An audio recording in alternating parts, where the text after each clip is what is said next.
نبوت کے 10ویں سال مینا میں چہل قدمی فرما رہے تھے۔ آپ نے اچانک کچھ نوجوانوں کو دیکھا تو آپ نے انہیں آواز دے کر پوچھا، تم کہاں سے ہو؟ وہ نوجوان کہنے لگے کہ ہم یثرب سے ہیں، یعنی مدینہ طیبہ سے۔ تو آپ نے بڑے پیار بھرے لہجے میں ان سے فرمایا، میں اللہ کا نبی ہوں، کیا تم میری بات سنو گے؟ کیا فرمایا؟ میں اللہ کا نبی ہوں، کیا تم میری بات سنو گے؟ وہ نوجوان، انہوں نے پہلے سن رکھا تھا یہود و نصارہ کے علماء سے کہ اللہ کا آخری نبی آنے والا ہے اور اس کا مسکن جو ہے وہ مدینہ طیبہ ہوگا۔ وہ نوجوان کہنے لگے کہ آپ کے پاس کیا ہے، یعنی نبی ہونے کی کوئی نشانی، کوئی معجزہ؟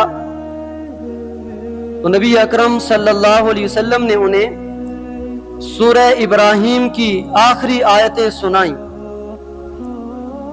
وَإِذْ قَالَ إِبْرَاهِيمُ رَبِّ اجْعَلْ هَٰذَا الْبَلَدَ آمِنًا وَاجْنُبْنِي وَبَنِيَّ أَن نَّعْبُدَ الْأَصْنَامَ رَبِّ إِنَّهُنَّ أَضْلَلْنَ كَثِيرًا مِّنَ النَّاسِ فَمَن تَبِعَنِي فَإِنَّهُ مِنِّي وَمَنْ عَصَانِي فَإِنَّكَ غَفُورٌ رَّحِيمٌ۔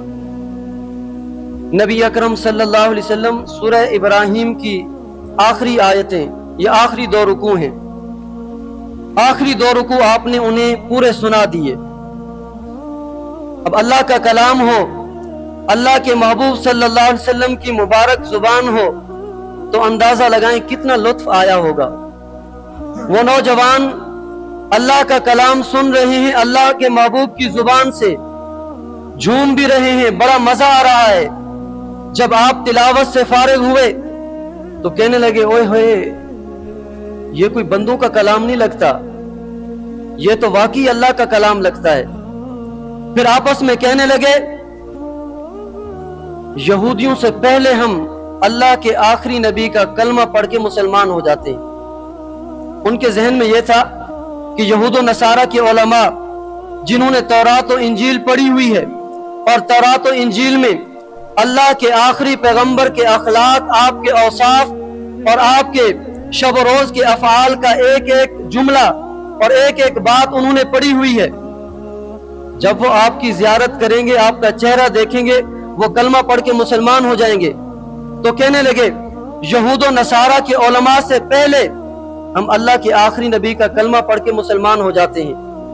پھر کلمہ پڑھ کے مسلمان ہو گئے تو نبی کریم صلی اللہ علیہ وسلم جو تھکے ہوئے تھے، مایوس تھے لوگوں سے، تو آپ بڑے خوش ہوئے کہ ایک دم 6 نوجوان کلمہ پڑھ کے مسلمان ہو گئے، جہنم سے بچ گئے اور جنت کے حقدار بن گئے۔ آپ کی خوشی کی انتہا نہ تھی۔ وہ نوجوان کہنے لگے، یا رسول اللہ صلی اللہ علیہ وسلم، ہم کلمہ پڑھ کے آپ کے امتی بن چکے، مسلمان ہو چکے، اب ہم واپس اپنے شہر یثرب جاتے ہیں، اگلے سال ہم پھر آئیں گے۔ حضور اکرم صلی اللہ علیہ وسلم پورا سال ان نوجوانوں کا انتظار کرتے رہے کہ اگلے سال انہوں نے کہا تھا آئیں گے۔ چنانچہ اگلا سال آیا تو اب اس سال 12 نوجوان حضور اکرم صلی اللہ علیہ وسلم کی خدمت میں حاضر ہوئے، وہ بھی کلمہ پڑھ کے مسلمان ہو گئے۔ پھر کہنے لگے، یا رسول اللہ، آئندہ سال ہم پھر آئیں گے۔ جب 1 سال گزر چکا تو اب 72 نوجوان حضور اکرم صلی اللہ علیہ وسلم کی خدمت میں حاضر ہوئے اور پھر کلمہ پڑھ کے مسلمان ہو گئے۔ حضور اکرم صلی اللہ علیہ وسلم کو مدینہ طیبہ آنے کی دعوت دی، آپ کے ہاتھ پہ بیعت کرنے لگے کہ حضور، ہم آپ کے بھی وفادار رہیں گے، آپ کے لائے ہوئے دین کے بھی وفادار رہیں گے، ہاتھ بڑھائیے، ہم بیعت کرتے ہیں، عہد کرتے ہیں۔ جب بیعت ہونے لگی تو ان مسلمانوں میں سے ایک مسلمان کھڑا ہوا، کہنے لگا، رکو رکو، ٹھہرو ذرا، اگر تم اللہ کے نبی صلی اللہ علیہ وسلم کو اپنے شہر آنے کی دعوت دے رہے ہو تو پھر توجہ پھر اچھی طرح ذہن نشین کر لو, سوچ لو, تمہیں اپنی بیویاں بیوہ کرانی پڑیں گی, اپنے بچے یتیم کرانے پڑیں گے, پورا عرب تم پہ حملہ آور ہوگا. یہ باتیں پہلے سوچ لو. اگر زندگی بھر جوان مردی کے ساتھ دے سکتے ہو تو نبی صلی اللہ علیہ وسلم کو اپنے شہر آنے کی دعوت دو. ساتھ نہیں دے سکتے, کل چھوڑ جاؤ گے تو کل چھوڑنے کی بجائے آج ہی چھوڑ دو. حضرت ابو الحیثم رضی اللہ تعالیٰ عنہ کھڑے ہوئے, کہنے لگے یا رسول اللہ صلی اللہ علیہ وسلم, یہ جو بندہ ہمیں ڈرا رہا ہے جن باتوں سے, اگر ان باتوں کا سامنا ہم کر لیں, یہ ساری باتیں ہمارے ساتھ ہو جائیں تو ہمیں ملے گا کیا؟ آپ نے فرمایا رب کی جنت ملے گی.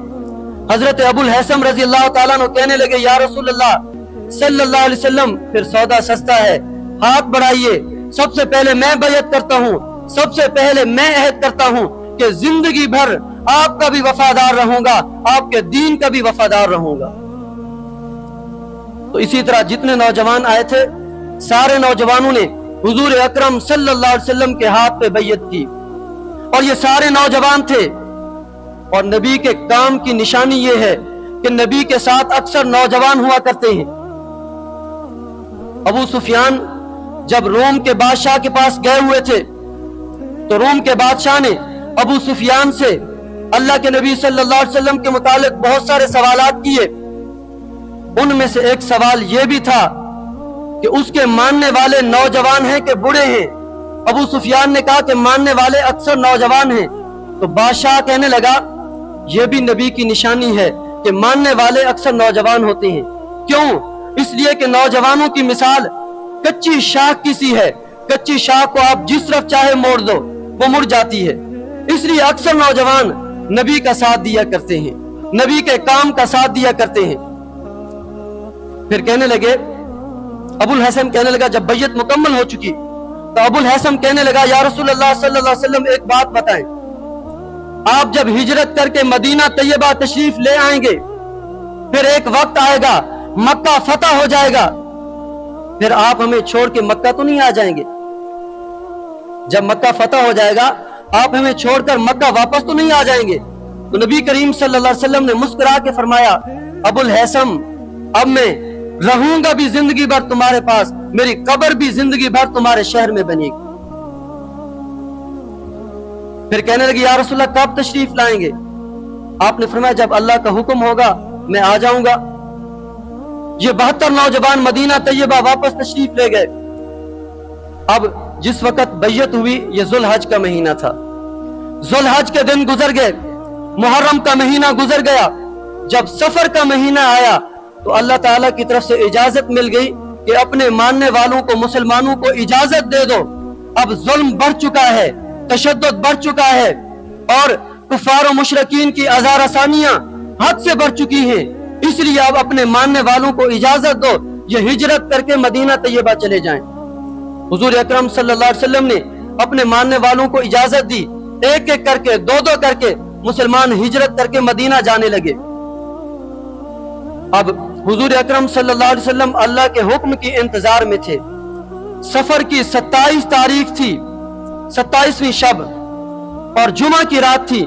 اللہ کی طرف سے اللہ کے محبوب صلی اللہ علیہ وسلم کو ہجرت کا حکم ملا کہ محبوب اب تم بھی ہجرت کر کے مکہ چھوڑ کے اپنے مسکن مدینہ طیبہ چلے جاؤ. تو رات کے وقت حضور اکرم صلی اللہ علیہ وسلم حضرت ابو بکر صدیق کے دروازے پہ تشریف لے گئے. حضرت ابو بکر کو اپنے ساتھ لیا تو حضرت ابو بکر کہنے لگے یا رسول اللہ صلی اللہ علیہ وسلم میں نے ایک غار دیکھی ہوئی ہے, سب سے پہلے اس غار میں جاتے ہیں, چھپ جاتے ہیں ان مشرکین سے, پھر موقع دیکھ کر اگلا سفر شروع کریں گے. نبی کریم صلی اللہ علیہ وسلم غار ثور تک جو آپ نے پیدل سفر کیا تو حضور اکرم صلی اللہ علیہ وسلم ایڑیوں کے بل چل رہے تھے, اس لیے کہ مکہ کے جو کھوجی تھے اس وقت کے وہ بڑے تیز ہوتے تھے.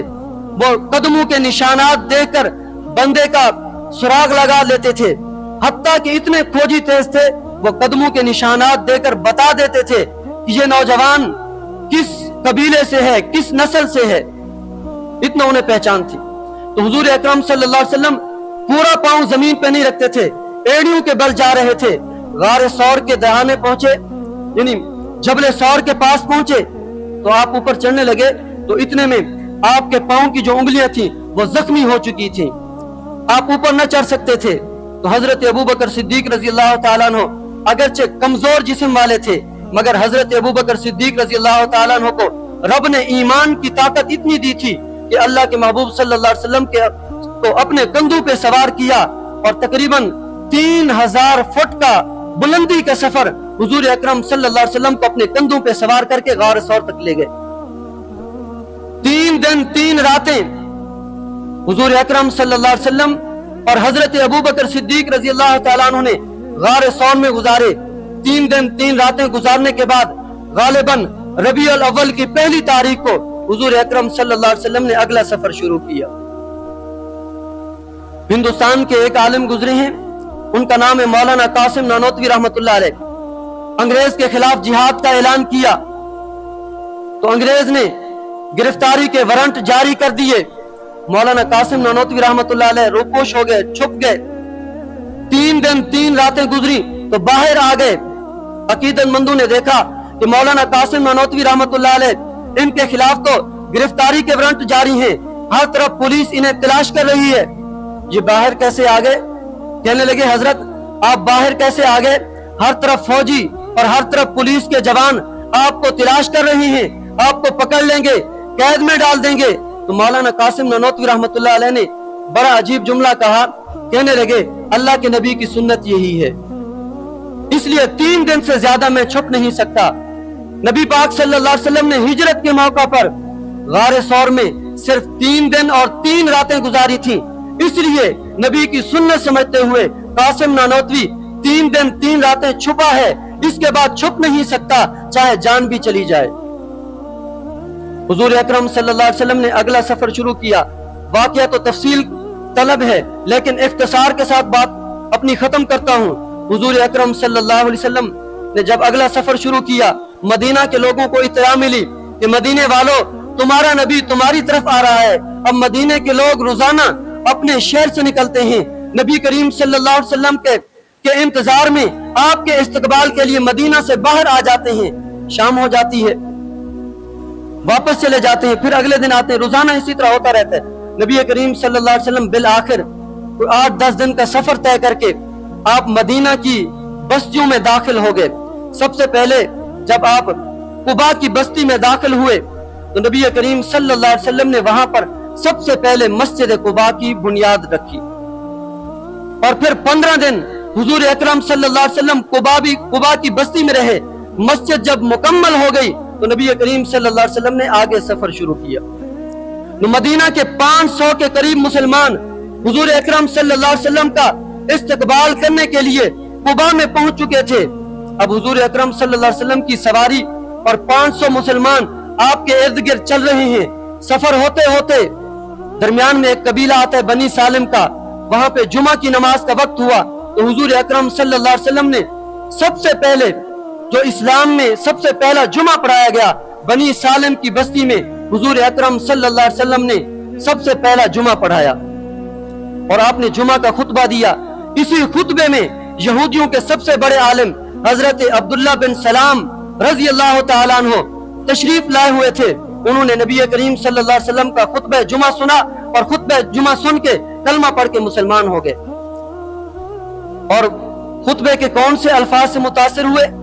हुजूर अकरम सल्लल्लाहु अलैहि वसल्लम ने जुमा के खुतबे में कुछ कलिमात कहे जिनके अल्फाज ये थे, अफशुस सलाम व अतइमुत ताआम वसिलुल अरहाम व तदखुलुल जन्नत बिस्सलाम।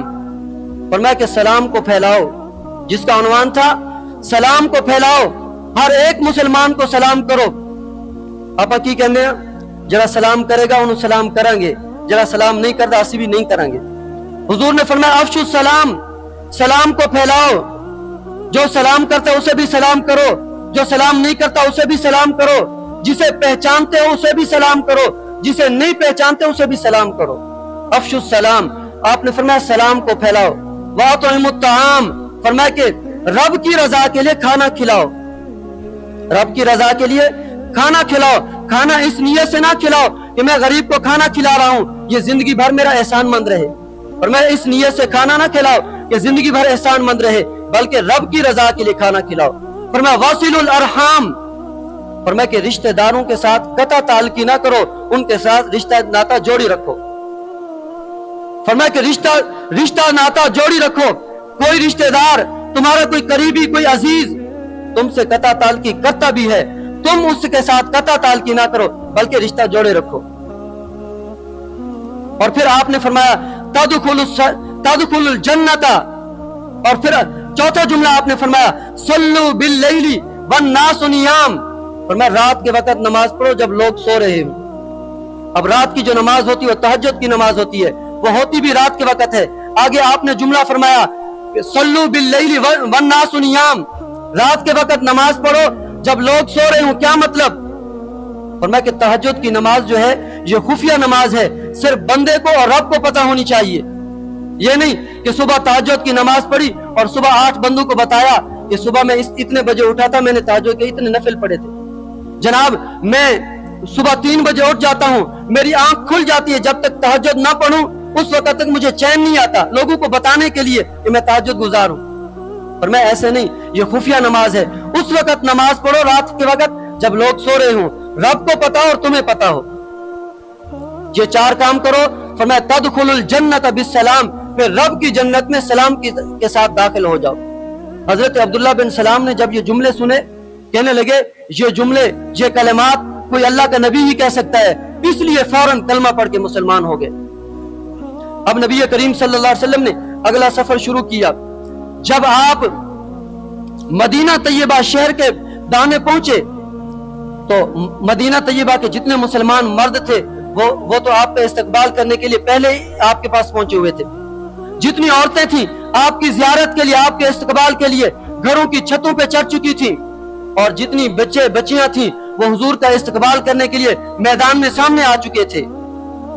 अब होता यह है, हमारे पास कोई बड़ा आदमी आए, कोई अफसर आए, किसी इदारे में, किसी मदरसे में, जनाब किसी स्कूल में, किसी कॉलेज में कोई बड़ा अफसर आए, कोई बड़ा आदमी आए, तो हम बच्चों को समझाते हैं कि इस्तकबाल यूं करना है, फूल यूं फेंकने हैं, और फिर जब मेहमान आ जाए, तकरीब मुनक्किद हो, फलां बच्चे ने ये कलाम पढ़ना है, फलां बच्चे ने नात पढ़नी है, फलां बच्चे ने जनाब तिलावत करनी है, फलां उस्ताद ने जनाब तकरीर करनी है। हर एक को काम दिया जाता है, सिखाया जाता है। लेकिन तारीख गवाह है, हुजूर अकरम सल्लल्लाहु अलैहि वसल्लम जब हिजरत का सफर शुरू कर चुके तो मदीना तैयबा के लोग आपकी मोहब्बत में आपका इस्तकबाल करने के लिए निकल खड़े हुए, मर्द भी, औरतें भी, हत्ता के बच्चे भी। बच्चों को किसी ने सिखाया नहीं था, जब हुजूर तशरीफ ले आए तो इन लफ्जों में आपका इस्तकबाल करना है।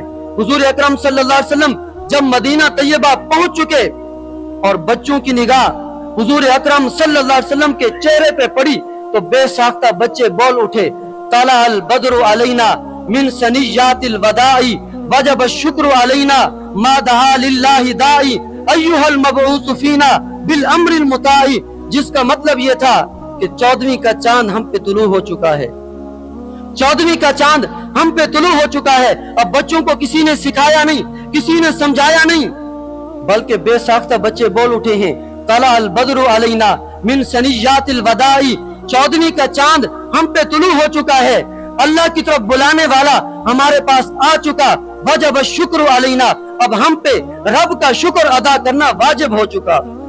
फिर अल्लाह के महबूब सल्लल्लाहु अलैहि वसल्लम को मुखातब करके वो बच्चे कहने लगे, अय्युहल मबऊस फीना बिल अम्रिल मुताई, ए अल्लाह के रसूल, ये मक्का नहीं है, ये मदीना है। मक्का वालों ने आपको सताया, मक्का वालों ने आपके रास्ते पे कांटे बिछाए, मक्का वालों ने आप पर पत्थर बरसाए, मक्का वालों ने आपके मानने वालों को जबरो तशद्दुद का निशाना बनाया। कहने लगे अल्लाह के रसूल, ये मक्का नहीं है, ये मदीना है, मदीना के सारे लोग आपके ताबेदार बन के रहेंगे।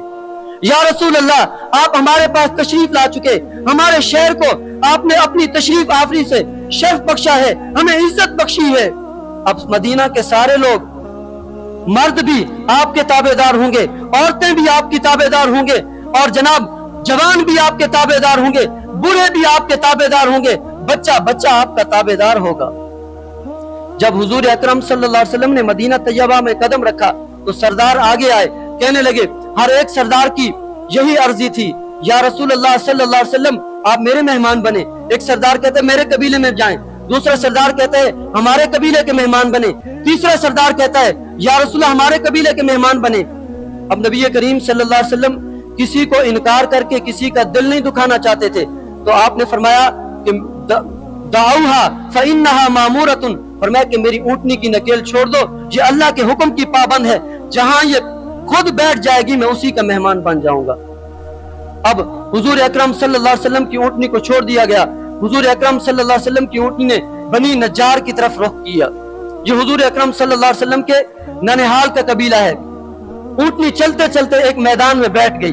جب ایک میدان میں بیٹھی, حضور اکرم صلی اللہ علیہ وسلم نے فرمایا یہ ہماری مسجد ہے, جہاں مسجد نبی بنی ہوئی, فرمایا یہ ہماری مسجد ہے. اور وہ جگہ 2 یتیم بچوں کے قبضے میں تھی. وہ بچے کہنے لگے یا رسول اللہ صلی اللہ علیہ وسلم بغیر کچھ معاوضہ لیے یہ جگہ ہم آپ کو دیتے ہیں. حضور اکرم صلی اللہ علیہ وسلم نے فرمایا کہ بچوں تم یتیم ہو, اگر بغیر معاوضہ لیے آج میں تم سے زمین لیتا ہوں, قیامت تک میری امت بہانہ بنا لے گی یتیم کا مال کھا لینے کی بھی کوئی گنجائش ہے. فرمایا میں یتیموں کا حق کھانے نہیں آیا, یتیموں کا حق دلوانے آیا ہوں, اس لیے تمہاری زمین لوں گا مگر اس کے پیسے دوں گا, اس کی اجرت اور اس کا معاوضہ دوں گا.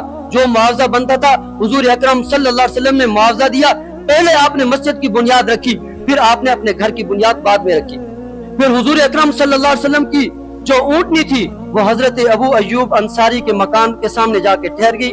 حضور اکرم صلی اللہ علیہ وسلم ہجرت کے موقع پر مدینہ طیبہ میں سب سے پہلے حضرت ابو ایوب انصاری کے مہمان بنے.